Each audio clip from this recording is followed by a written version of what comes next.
and welcome to Modelling Misadventures. And in today's video we're back on with the KD Perkasa torpedo boat by SLEC. Now in the last video I got the superstructure made, the front and back halves.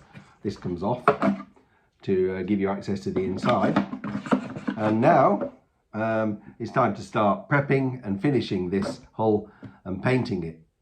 Now before we start painting this hull, I wanted to do something about this part here. This is called the stabilizer, and it goes on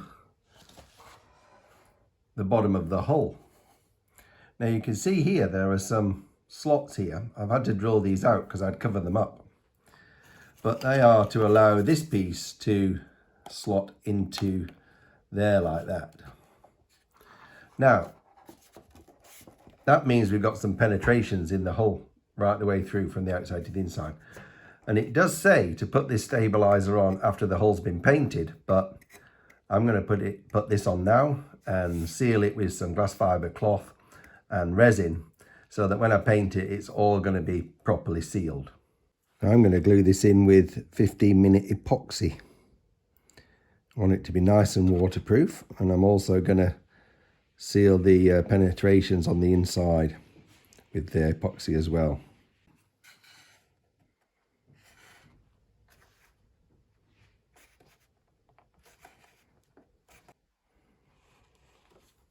So that's pretty well sealed inside as well. And this is just a strengthening piece that goes underneath. Pop that on. So I'm just going to glass this and epoxy it just to make sure it's absolutely waterproof through those holes. So that's the stabilizer on, glued in, nice and firm, glassed and covered in resin, so I don't think that's going to leak. Now, on the instructions, you can see here that this stabilizer has this piece on top of it, and it's got all these little tiny little ridges coming off here. But unfortunately, on mine, they were very narrow, and I've managed to break them all off. So I'm going to take a different approach with this. I'm going to go and try and design one on the computer and 3D print it. So as usual, I designed this part in Fusion, and this little video shows the steps that were taken, just starting off with a little rectangular sketch, making that into a solid object, putting a hole in the middle, sketching the horizontal bars, putting a couple of holes in it, and then making those into little triangular shaped ribs.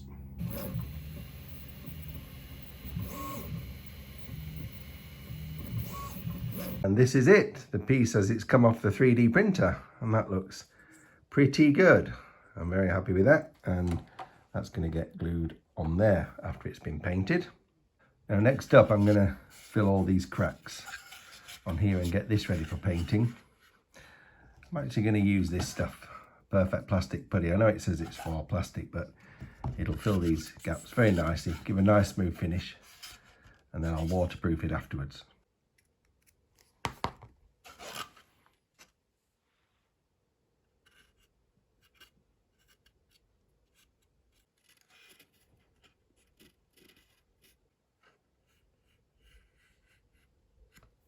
Well, that's my first pass at filling it. I'll go and sand that down, see what it looks like. Might need another bit of filler putting on, but we'll see how it goes. Not looking bad. I think that's going to be ready for painting. And I'm just going to do the same along here.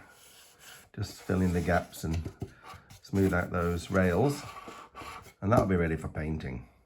So at last, these parts are now ready for painting. And I've just got the inside of the hull protected. I don't want to spray that. I want to keep that wood. But the rest of it's ready to go. Now the first decision I had to make when starting to paint this model is what colour scheme I was going to use for it. And I haven't been able to find any colour pictures of a real KD Perkasa online. Now this is the colour scheme that the SLEC prototype model was made in, and I really like the look of this, and I did wonder where this had come from. But if you look at this Tamiya kit of a KD Perkasa, it looks as though they have adopted exactly the same colour scheme, and this other model plastic kit seems to have the same colour scheme as well. So somewhere along the line this colour scheme has been adopted for these models, and I really like it, so that's what I'm going to go for. Now the first stage in this paint job is going to be filler primer. This should give it a good base coat, show up any imperfections, and get it ready for the top coats. Now as we go through this paint job, I've made this little test paddle and got two sides so I can try different paints on one side and the other, but I'm going to spray this as I go along with the model, and when I get to the final colour matching, I'll be able to try a couple of different versions on here before I spray it onto the actual model.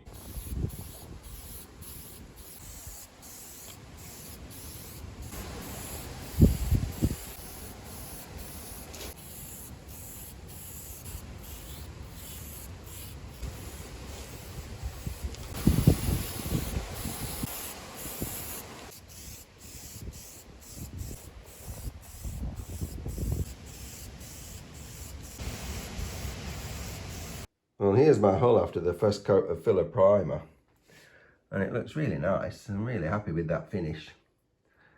There's a few bits to touch up. Got a little bit of filling around here.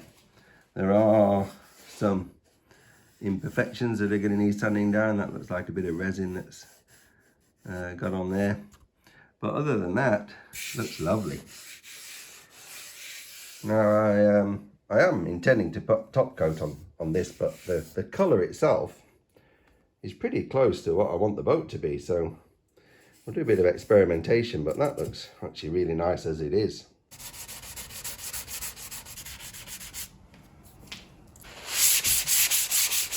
I'm just going to give a whole lot of light sanding in 400 grit sandpaper.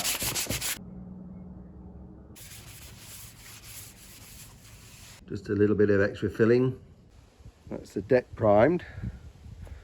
Again, looking pretty nice. This one's going to need a little bit of extra filling. A few cracks still showing now after it's been sprayed. That needs to be filled. Yeah, put a bit more filler on that. Right, a bit more sanding. Right, that's all ready for a second coat of filler primer.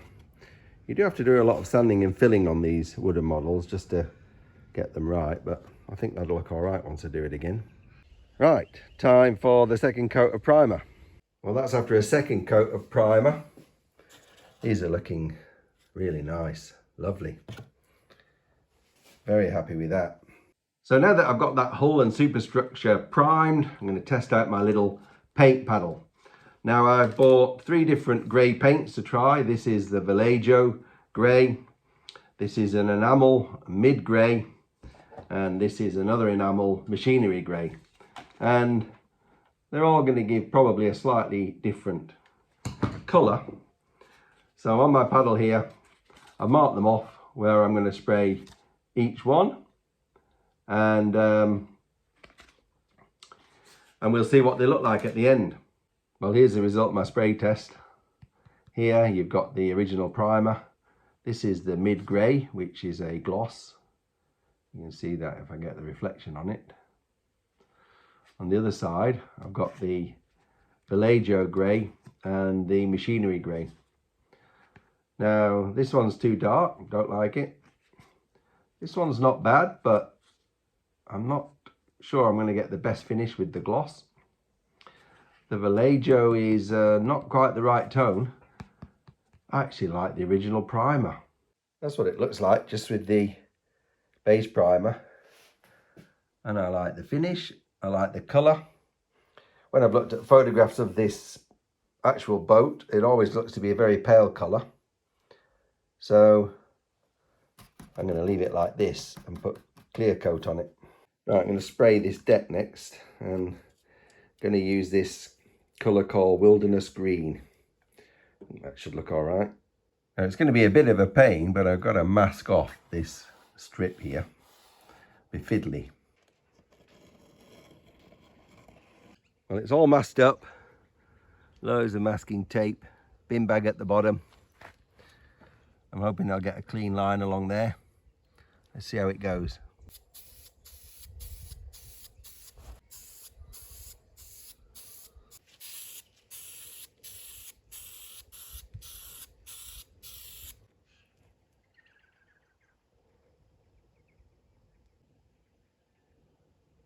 Right, it's unmasking time. I quite like this bit.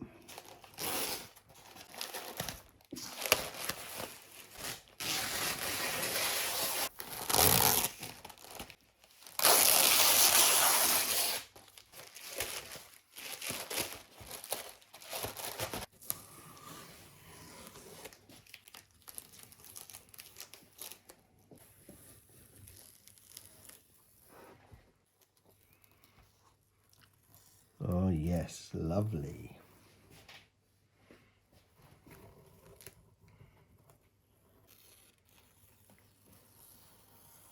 Pretty happy with that edge.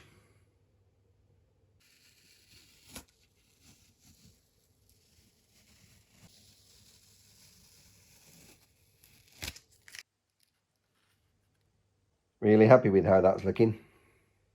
Now the next phase, I'm going to paint a red waterline along here.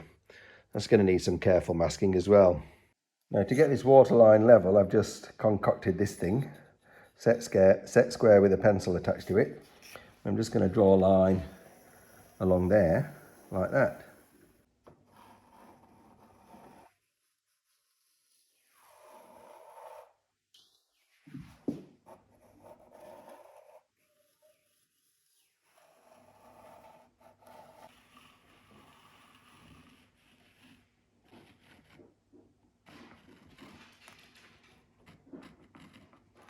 And there it is, and it doesn't look straight because of all these curves here, but that is level with the top of the hole. Now I found masking this section quite tricky. Got to get around this curve, and I couldn't do that with one piece. Gets a lot easier along there, but hopefully it won't bleed. Well, I've got it all masked, and so now it's time for some red. Well, that's the red done. Now we see how it looks when I take the masking off.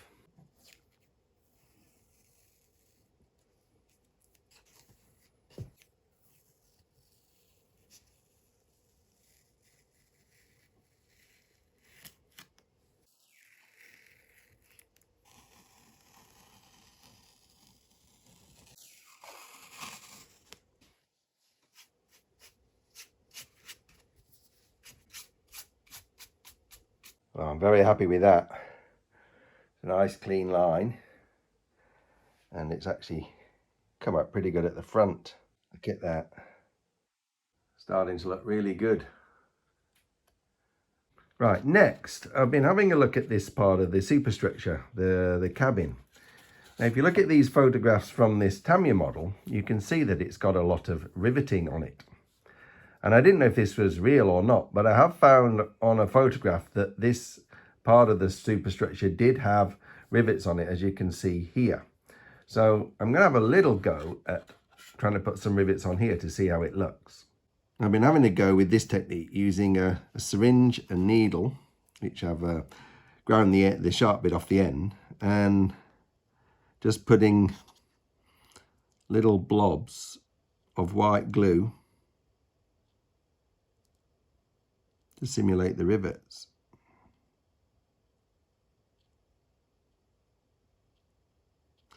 And it does seem to work pretty well. So I'm going to have a go at that.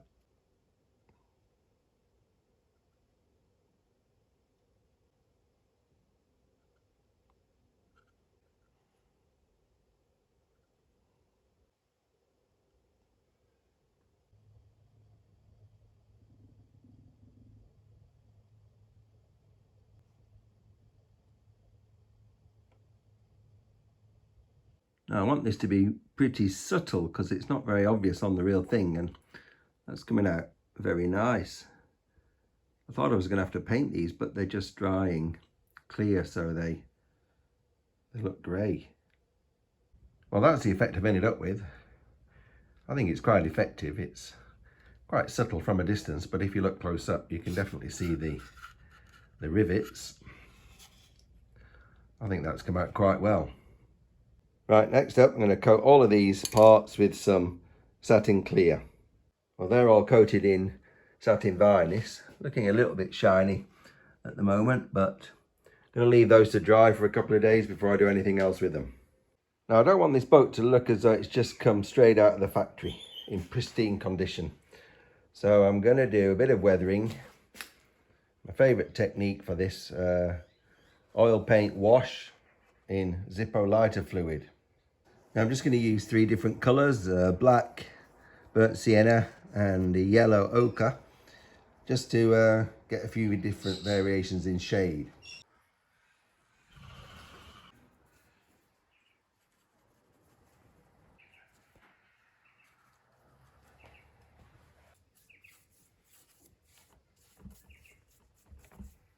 Nothing too fancy about this, it's just paint it on and see how it looks when it dries and change it as you go along. It's not really difficult.